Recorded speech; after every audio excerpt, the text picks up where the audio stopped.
Mistakes are lessons in disguise. Patunay sa kasabihang yan, si Rabea Mateo na nag-bounce back after ma-scam last year. Dahil sa sipag at tiyaga, nakabili at nakapagpa-renovate na siya ng bahay. Makichika kay Athena Imperial.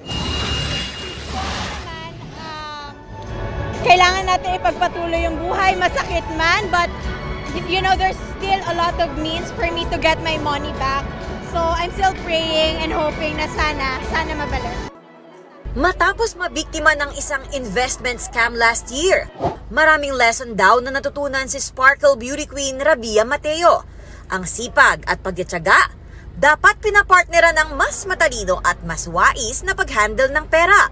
Kaya 1 year after ng hard work, This time, I was able to buy and renovate my dream house sa Santa Rosa, Laguna. I need to start from scratch, but God is so good.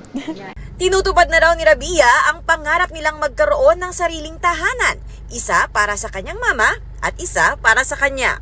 Frustration namin nung maliit ako, para kaming no permanent address. We would transfer from one place to another kasi we can't afford to pay rent. Nag-hire daw siya ng interior designer para sa style ng rooms na gusto niya.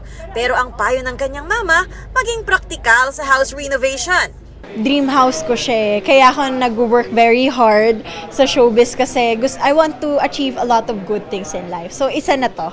Busy man sa showbiz commitments, may me time pa rin ang beauty queen actress.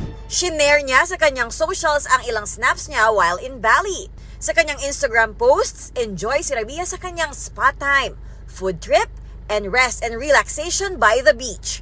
Soon, may mini reunion project siya with her Royal Blood co-star, Kapuso Primetime King Ding Dong Dantes.